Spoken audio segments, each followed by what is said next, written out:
The council chamber was dead quiet except for the low hum of the translation devices. Tyler Webb sat at the human delegation table, fingers drumming against the smooth metal surface.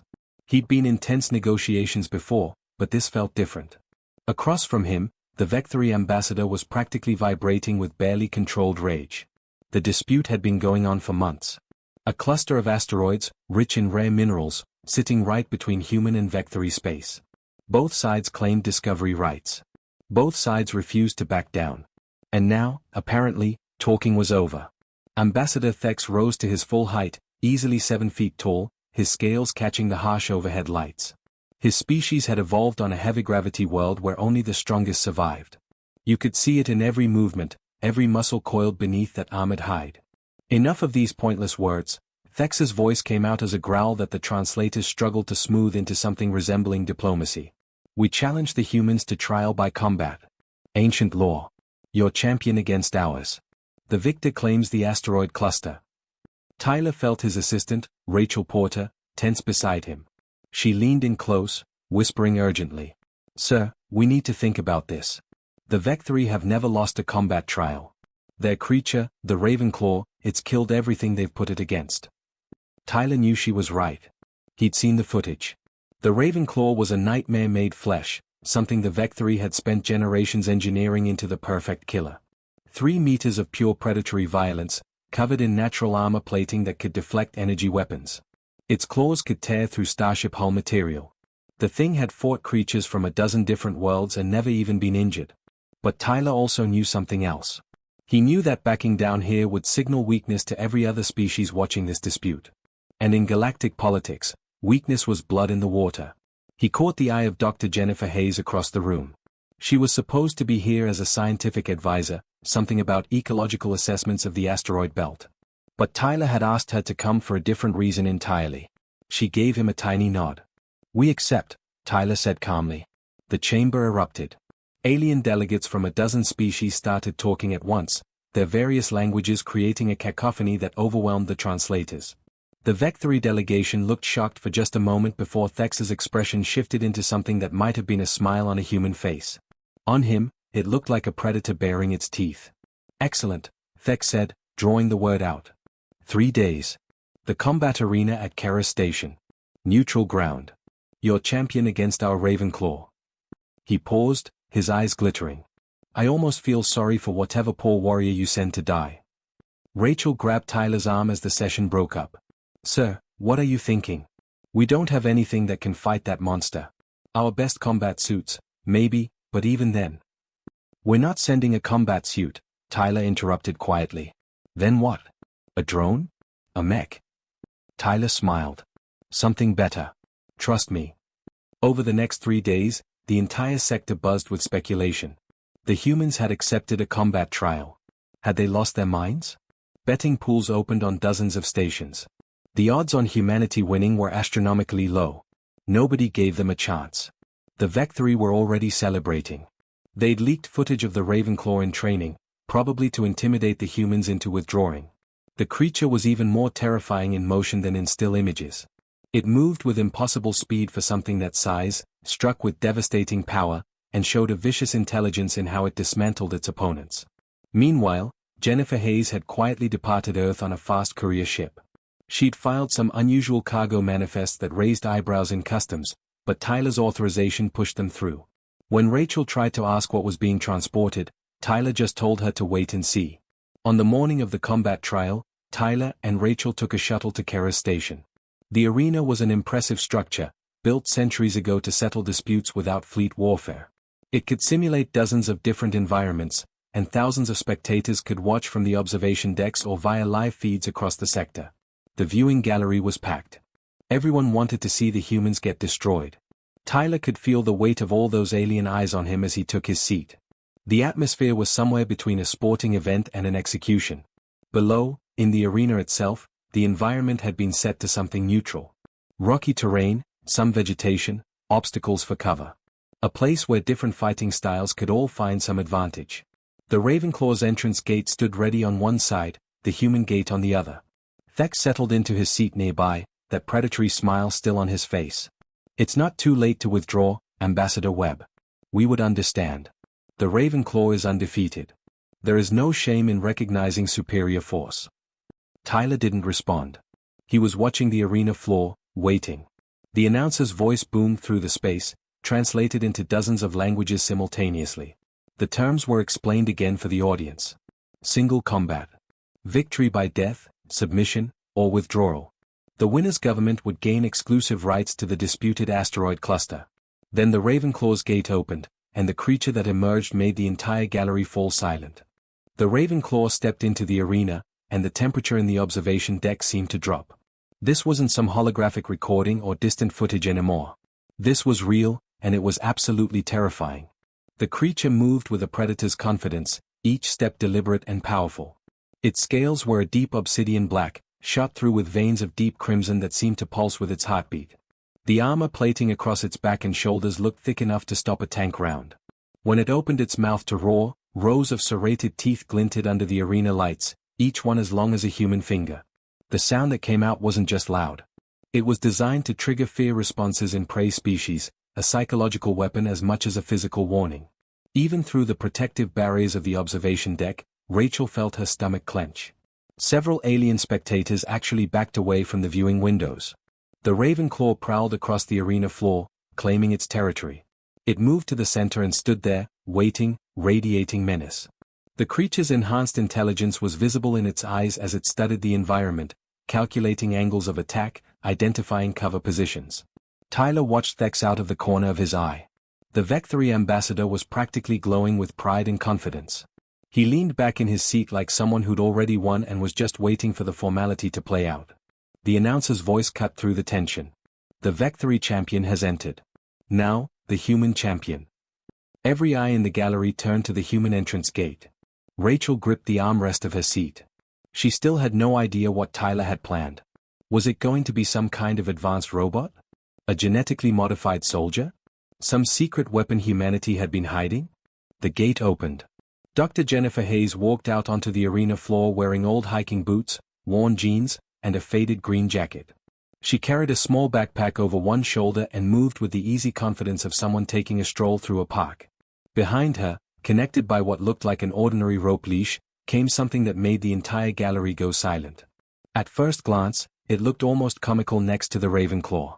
A large furry animal, walking on all fours, with a distinctive humped back and a broad head. Its fur was a rich brown with hints of silver, thick and shaggy. It padded along behind Jennifer, its massive paws making soft thuds against the arena floor. The creature yawned, showing its own impressive set of teeth, then sat down heavily on its haunches. Its tongue lolled out to one side. It looked around the arena with what could only be described as mild interest, like a dog checking out a new park before deciding whether it was worth the effort to explore. The silence in the observation deck stretched for what felt like an eternity. Then someone started laughing. Within seconds, half the gallery had joined in. The humans had brought a pet. An animal. Something that looked like it should be sleeping in front of a fireplace, not fighting for territorial rights. Thex was on his feet instantly. What is the meaning of this insult? His voice came out as a roar that actually cracked one of the translation devices. You mock this trial with a domestic animal? You mock the Vecthory? Tyler stood slowly, his face calm. That's not a domestic animal, Ambassador. That's a grizzly bear. Her name is Ruby. And she's Dr. Hayes' research partner. Research partner? Thex sputtered. This is a combat trial, not a scientific expedition. You bring this creature to face the Ravenclaw? Down in the arena, Jennifer was completely ignoring the commotion above. She knelt down beside Ruby, checking her over with practiced hands, making sure the journey hadn't stressed her out too much. Ruby, for her part, seemed completely unbothered by the massive predator staring at her from across the arena. She was more interested in sniffing the interesting new smells. Rachel leaned close to Tyler. Sir, that's a bear. Just a regular earth bear. You brought a bear to fight that thing? She gestured frantically at the Ravenclaw, which was now fixated on this new presence in its domain. Not just a bear, Tyler said quietly. An apex predator that's been perfected by millions of years of evolution. Ruby weighs about 800 pounds. She can run 30 miles an hour. Her bite force is over 1,200 pounds per square inch. And those claws? He pointed down at Ruby's massive paws. Each one is about 6 inches long and sharp enough to tear through a car door. But that monster has armor plating and enhanced strength and it was designed by engineers who thought they understood what makes an efficient killer, Tyler interrupted. Ruby was designed by nature, which has been in the killing business a lot longer than the Vecthory have. In the gallery, the laughter had died down. The more observant spectators were starting to really look at Ruby. Yes, she appeared relaxed, almost lazy. But there was something in the way she moved, even sitting still, that suggested coiled power. And now that they were paying attention, they could see the sheer size of her. Standing on all fours, her shoulder was probably 4 feet high. And those paws were enormous, easily the size of dinner plates. Jennifer finished her check and straightened up. She unclipped the leash from Ruby's collar and gave the bear a scratch behind the ears, right at the spot that always made Ruby's eyes half close in contentment. Then she spoke, her voice calm and clear. "Okay girl, you ready?" Ruby huffed, a sound somewhere between a sigh and a grunt. She remained sitting, watching the Ravenclaw with dark, intelligent eyes. There was no fear there. No aggression either. Just awareness. The kind of awareness that comes from being a creature that has no natural enemies. The Ravenclaw began to move, its combat protocols fully engaged now. It lowered its head, muscles bunching, preparing for the charge that had killed so many opponents before. The creature's enhanced metabolism kicked into high gear, flooding its system with the biochemical cocktails that made it faster, stronger, more resistant to pain. Jennifer backed away toward the exit gate, but she didn't look worried. In fact, she looked almost bored. She'd seen Ruby deal with problem bears in the wild, had watched her establish dominance over male grizzlies twice during mating season. This was just another day at the office. Ruby still didn't move. She just sat there, tongue still hanging out slightly, watching. Waiting. The Ravenclaw took that as a sign of weakness, of prey that was too frightened to run. It made a tactical assessment, calculated the optimal attack angle, and prepared to strike. The arena announcer's voice rang out one final time. Combat will begin in 10 seconds. 9. 8. Tyler settled back into his seat. Beside him, Rachel was gripping her armrest so hard her knuckles had gone white. Across the way, Thex was leaning forward, anticipation written across his reptilian features. The countdown hit 0, and the Ravenclaw exploded into motion. The Ravenclaw crossed the arena floor in seconds, moving with a speed that seemed impossible for something so massive. Its claws tore up chunks of rock and soil as it charged, leaving deep gouges in the supposedly indestructible arena surface. The creature was a blur of black scales and crimson veins, closing the distance with deadly precision. Ruby didn't move. She just sat there, calm as could be, watching the engineered predator bear down on her. The observation deck erupted in shouts and gasps. Some aliens were yelling at the screens, others had turned away, unable to watch what they assumed would be a brutal, one-sided slaughter. Rachel had her hands over her mouth. Even knowing Tyler had some kind of plan, this looked like suicide. The Ravenclaw was 20 meters away. Then 15. Then 10. Then Ruby stood up. It wasn't a fast movement. It wasn't dramatic or showy. She simply rose from her sitting position onto her hind legs, the way grizzlies do when they want to get a better view of something. But the effect was stunning. Sitting, Ruby had looked big. Standing, she was a monster. Her full height was nearly 9 feet, towering over what the Ravenclaw had expected. 800 pounds of muscle, fat, and bone, built for surviving the harshest environments Earth had to offer. Her front paws hung at her sides, those 6-inch claws suddenly very visible, very real. The Ravenclaw's tactical computer had a moment of confusion. The prey item had suddenly doubled in size. New calculations flooded its enhanced brain, but momentum carried it forward. It was committed to the charge. 5 meters. 3 meters. The Ravenclaw launched itself, claws extended, jaws wide, going for the killing strike it had performed 100 times before. Ruby moved. For something so large, she was shockingly fast. She twisted her body with the kind of agility that only made sense when you remembered that grizzlies could catch salmon out of rushing rivers. Her paw came up, not in a wild swing, but with precision that spoke to millions of years of hunting instinct.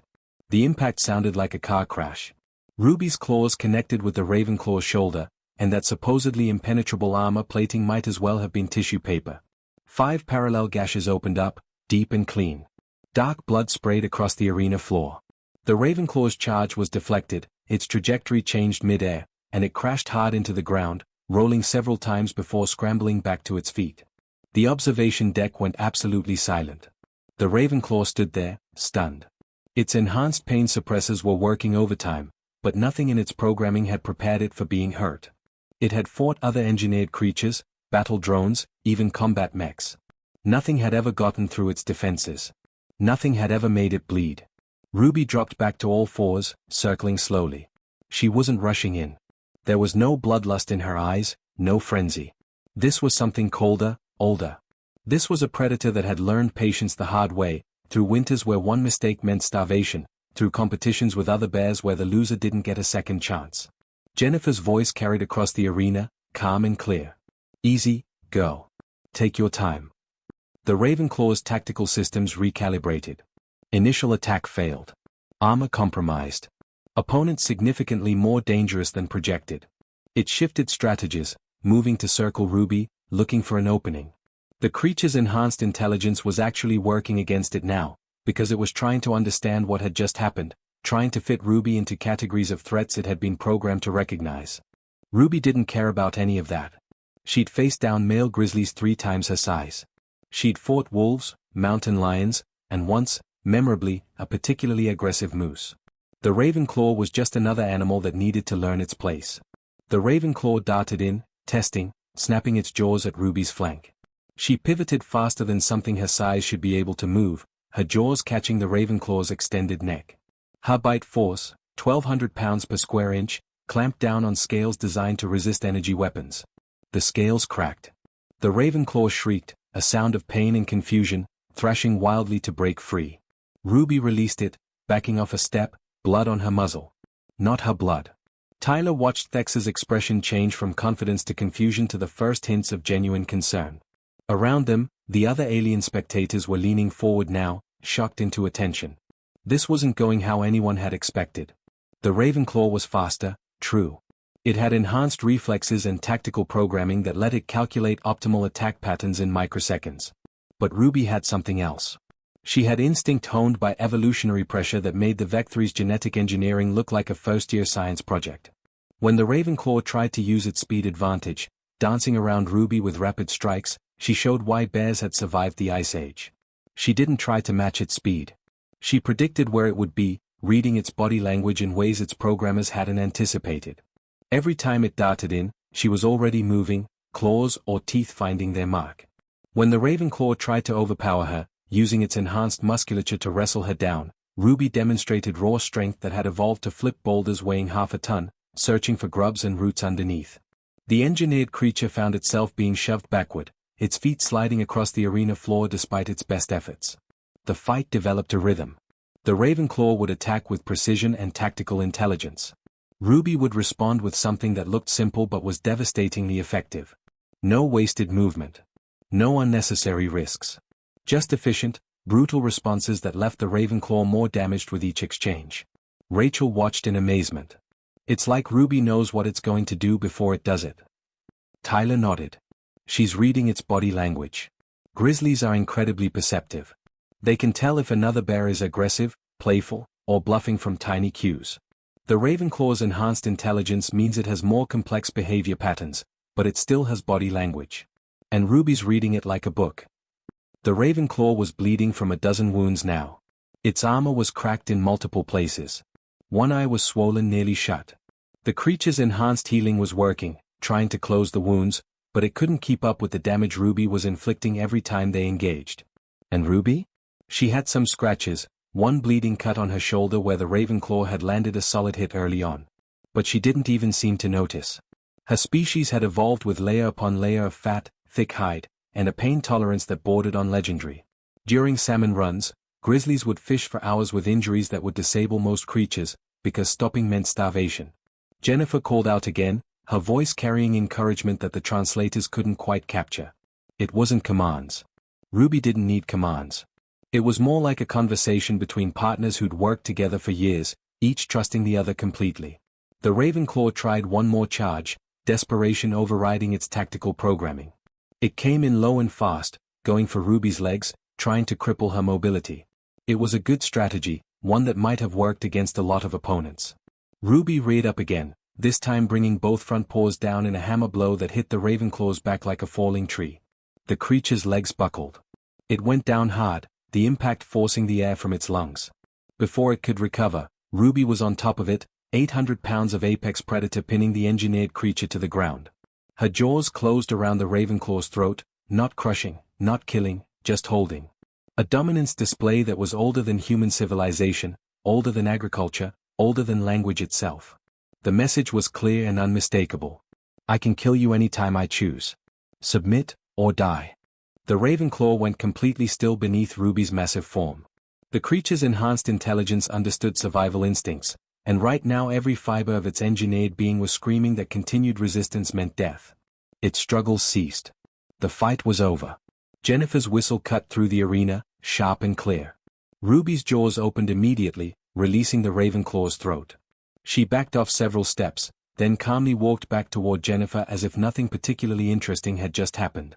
Behind her, the Ravenclaw dragged itself up on shaking legs, limping toward its own exit gate, leaving a trail of dark blood on the arena floor.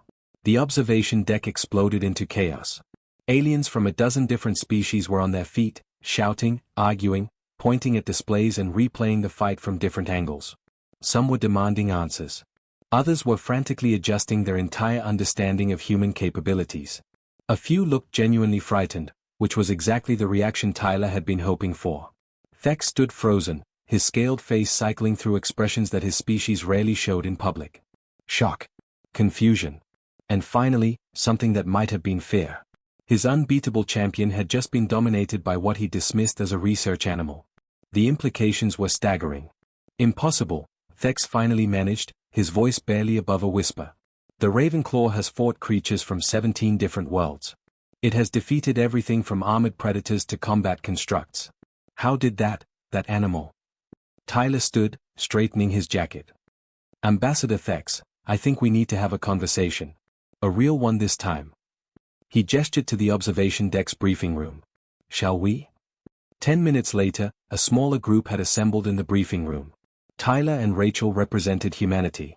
Thex had brought 2 of his military advisors, both of whom looked like they'd rather be anywhere else. Several neutral observers from other species had also joined, including a Krillian ambassador who'd been watching the entire proceeding with unusual interest. Tyler activated the holographic display at the center of the table. An image of Earth appeared, rotating slowly, blue and green and beautiful. Let me tell you about our planet, Tyler began. You studied our technology before this trial. You looked at our ships, our weapons, our industrial capacity. But you didn't study our history. You didn't look at where we came from. The display shifted, showing prehistoric Earth. Massive creatures moved across the landscape. Things with fangs and claws and armor plating that made the Ravenclaw look modest by comparison. Ruby isn't special, Tyler continued. I mean, she's special to Dr. Hayes, obviously. But as grizzly bears go, she's pretty average. And grizzlies aren't even the biggest bears Earth has produced. The display showed a short-faced bear, towering over a human figure for scale. This thing stood 12 feet tall and weighed a ton. It could run faster than a horse. Ruby's ancestors had to compete with creatures like this for food. One of the Vectory advisors leaned forward. But surely these are extinct species. Ancient history. Some are extinct, yes, Rachel jumped in, pulling up new images. But plenty aren't. Let me show you what else currently lives on Earth. The display cycled through images. Saltwater crocodiles that could bite through bone like it was nothing. Hippos that killed more humans annually than any other large animal. Cape buffalo that were nicknamed Black Death by hunters. Great white sharks. Polar bears even bigger than Ruby. Siberian tigers. Elephants that could flip cars. Earth didn't produce one apex predator, Tyler said quietly. It produced dozens, across every environment you can imagine. Ocean, land, jungle, Arctic, desert. And humans? We evolved right in the middle of all that. Thex was staring at the display, his expression unreadable. You're saying your species developed while surrounded by creatures that could kill you easily. Not just easily. Casually. Tyler pulled up historical records. Cave paintings showing humans hunting mammoths. Ancient texts describing encounters with bears and lions. For most of human history, we weren't at the top of the food chain. We were somewhere in the middle, getting eaten by things bigger and stronger than us. So how did you survive? The question came from the Krillian observer, genuine curiosity in their voice. Rachel smiled. We got creative. We learned to make tools. We learned to work together in groups. And most importantly, we learned to understand the predators around us. How they thought. How they hunted. What scared them. What they wanted. The display showed new images now. Ancient peoples with domesticated wolves. Humans riding horses. Farmers working alongside oxen. We figured out something interesting, Rachel continued. Some of these predators, if you approached them right, if you showed them respect and understood their needs, they'd work with you instead of against you. Tyler highlighted the image of a wolf. These creatures hunted our ancestors. Killed us when they caught us alone. But we learned to form partnerships with them. Now we call them dogs, and they're humanity's best friends. We did the same thing with horses, with cattle, with dozens of other species. But bears? Thex gestured toward the arena below, where medical teams were still treating his raven claw. You can't domesticate bears. No, you can't, Jennifer's voice came from the doorway. She'd just entered, still wearing her arena clothes, a satisfied smile on her face. And we don't try. Ruby isn't domesticated. She's not a pet. She's a wild animal that I have a working relationship with. She walked to the display and pulled up footage of her research work. Ruby in her natural habitat, catching salmon from a river. Ruby investigating a research station while Jennifer took measurements. Ruby and Jennifer sitting together on a mountainside, watching the sunset. I study climate change effects on Arctic ecosystems, Jennifer explained. Ruby and her territory are part of that study. She tolerates my presence because I respect her boundaries, understand her needs, and occasionally she gets some really good salmon out of the deal. She grinned. Also, she's discovered she really likes having her ears scratched, though she'd never admit it. You brought a wild animal to a combat trial, one of the VEC-3 advisors said slowly. An animal you can't control. I brought a partner who chose to help me, Jennifer corrected. There's a difference. I can't make Ruby do anything. But I can ask, and usually she's willing, especially if there's fish involved afterward. Tyler brought the conversation back on track. Here's what you need to understand, Ambassador Thex. The Ravenclaw is an impressive piece of engineering. Your scientists did incredible work designing it. But they were trying to create an apex predator from scratch. Earth has been running that experiment for 3.5 billion years. Nature's had a lot more time to work out the details. The display shifted again, showing comparative data. The Ravenclaw's enhanced strength, speed, and armor versus Ruby's natural abilities. On paper, the engineered creature had advantages in several categories. But the real-world results told a different story. Your creature was designed to win fights, Rachel added. Ruby was designed by evolution to survive everything Earth could throw at her. Starvation winters. Competition from other predators. Climate shifts. Natural disasters. Her species made it through the Ice Age by being nearly impossible to kill and smart enough to adapt to changing conditions. Thex was quiet for a long moment, studying the data. When he finally spoke, his voice had lost its earlier arrogance. You're saying that humans learn to survive not by being the strongest, but by understanding strength in others. Exactly, Tyler confirmed. We learned early that trying to be the toughest thing in the environment was a losing game. Better to be smart. Better to be adaptable. Better to know when to fight and when to make friends. The Krillian observer spoke up again. This changes things. If humans maintain working relationships with creatures like this, if they've built their entire civilization while coexisting with such predators. They trailed off, the implications obvious. Tyler let the silence hang for a moment. Then he asked the question he knew everyone was thinking. You want to know what our military use is, don't you? If Ruby is just a research partner, what do our soldiers work with? Every alien in the room leaned forward slightly, trying not to look too eager. Tyler's smile was diplomatic but firm. Ruby isn't a military asset. She represents something much more fundamental about humanity. We don't see power as something to manufacture or engineer. We see it as something natural, something to understand and respect. And when possible, something to partner with. He closed the holographic display. The combat trial is concluded. The asteroid cluster belongs to humanity, as per the agreed terms. But I hope we can all walk away from this with better understanding. Judge us by our technology if you want, but remember that our greatest strength isn't what we've built. It's what we've learned to live alongside. The formal announcement came through less than an hour after the meeting ended. The VEC-3 were withdrawing their claim to the asteroid cluster. The news spread across the station like wildfire, then jumped to neighboring systems, then rippled outward through the entire sector. Within a day, Every species in the galactic community had heard about what happened in the arena. But it wasn't just the Vectri who were reconsidering their positions. 3 other species that had been pushing territorial disputes with humanity quietly requested to reopen diplomatic negotiations. 2 trade federations that had been offering insulting terms suddenly became much more reasonable. The change in attitude was subtle but unmistakable. Tyler stood in the station's observation lounge, watching ships come and go through the viewport. Behind him, he could hear Rachel coordinating with Earth, updating the diplomatic corps on this unexpected shift in galactic relations. They'd come here expecting a fight over some rocks in space. Instead, they'd apparently changed how aliens viewed humanity altogether. Quite the performance down there. Tyler turned to find Thex standing nearby. The Vectri ambassador looked different somehow. Less arrogant, more thoughtful.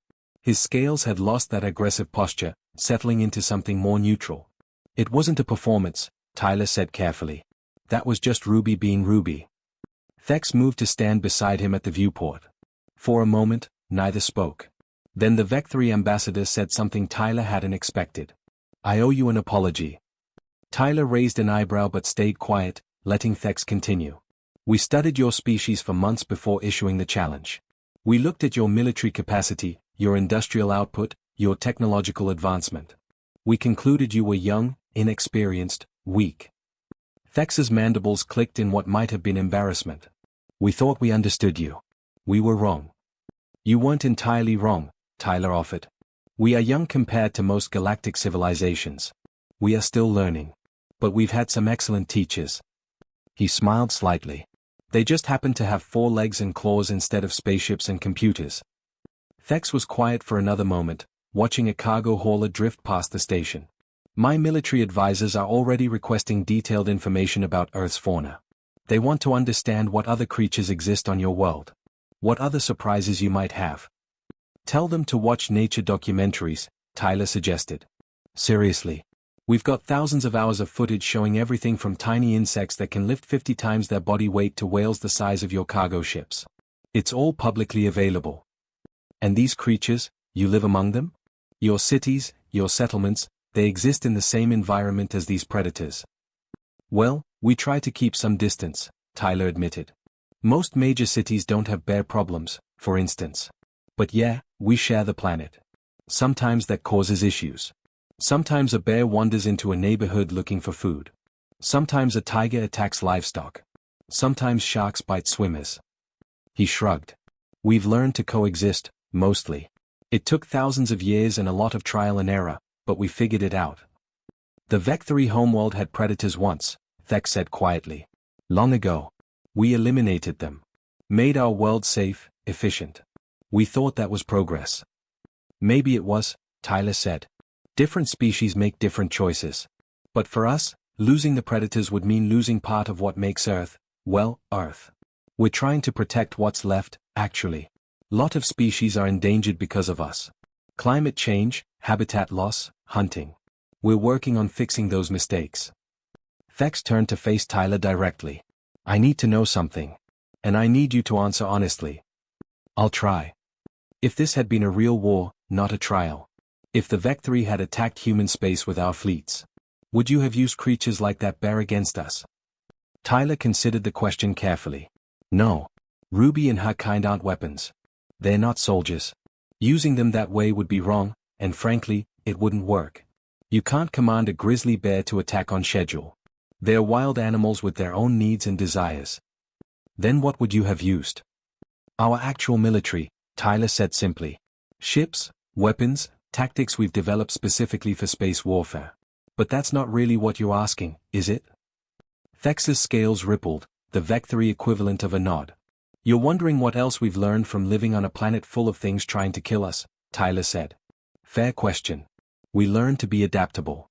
We learned that size and strength don't always win. We learned that understanding your enemy is more important than overpowering them. We learned that sometimes the best victory is the one where nobody has to die. He paused. And we learned that the scariest opponents are the ones who don't look scary until it's too late. Across the lounge, Jennifer had arrived with Ruby. The bear was attracting quite a crowd, though everyone was keeping a respectful distance. Jennifer was patiently explaining to a group of fascinated aliens that no, Ruby didn't have enhanced genetics, and yes, Bears this size were completely normal on Earth. A young alien, some species Tyler didn't recognize, worked up the courage to ask if they could touch Ruby. Jennifer looked at Ruby, asked her something quietly, and Ruby huffed in what apparently passed for agreement.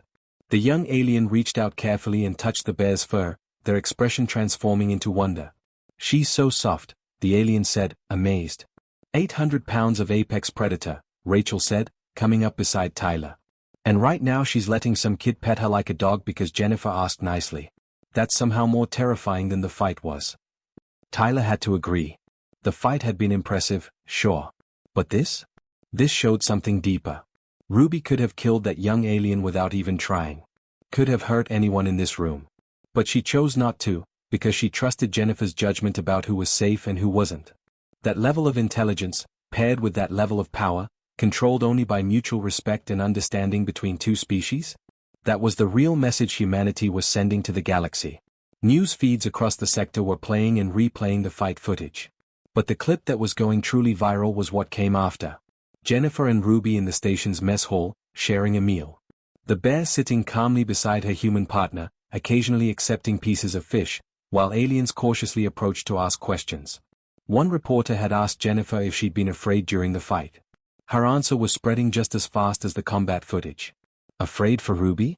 Never. She survived blizzards, fought off male grizzlies twice her size, and once scared away a pack of wolves by just standing up and looking annoyed. The Ravenclaw was impressive, sure, but Ruby's been dealing with impressive predators her whole life. I was more worried she'd get bored and decide to take a nap mid-fight. That would have been really embarrassing to explain. The casual way she said it, the complete confidence in her partner, struck a chord across the galaxy. This wasn't bravado or military posturing. This was genuine trust built over years of working together. Tyler's communicator buzzed. A message from Earth, from the diplomatic headquarters. Several species were requesting cultural exchanges. They wanted to learn more about humanity's relationship with Earth's other inhabitants. Some were asking about conservation programs. Others wanted to know about domestication processes. A few were even inquiring about tourism opportunities to see Earth's wildlife firsthand. "We're going to need to expand the embassy staff," Rachel muttered, reading her own messages. "And probably create an entire new department just for xenobiological cultural education." "Could be worse," Tyler said. "We could still be fighting over those asteroids." Thax had been listening quietly. Now he spoke up. "Ambassador Webb, I have one more question." "Go ahead." "When you accepted the combat trial, you already knew you would win.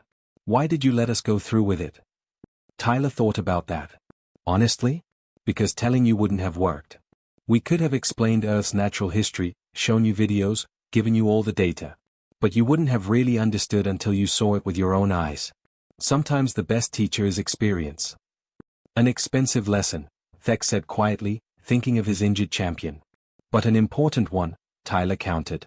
"For both our species. You learned that humans are more than we appear. And we learned that the galaxy is watching, judging, making decisions based on what they see. Better to make sure they see the truth." Ruby's distinctive huff carried across the lounge. Jennifer was wrapping up the impromptu meet and greet, preparing to get Ruby back to their quarters where the bear could rest. As they passed Tyler's group, Jennifer gave him a tired smile. "Next time you need someone to prove a point about Earth's wildlife," she said, "maybe pick something smaller? Ruby's going to expect premium salmon for a month after this." "Worth every credit," Tyler assured her. As Jennifer and Ruby left, Tyler turned back to the viewport. Earth was too far away to see from here, just another star among millions. But he could picture it clearly. That blue and green world, teeming with life, where humans had learned to survive not by dominating nature but by understanding it, respecting it, and sometimes, when they were very lucky, partnering with it. The galaxy was learning that lesson now. And Tyler suspected that humanity's relationships, both with each other and with the other species they shared their planet with, would prove to be their greatest strength in the years to come. Out there in the cosmos, surrounded by species who had engineered their way to the top, who had controlled and modified and optimized everything, humanity stood apart. They brought with them millions of years of evolutionary wisdom, wrapped in fur and scales and feathers, swimming in oceans and prowling through forests. They weren't the strongest. They weren't the oldest. But they understood something fundamental that the rest of the galaxy was just beginning to grasp. Real power doesn't need to be created. It just needs to be respected.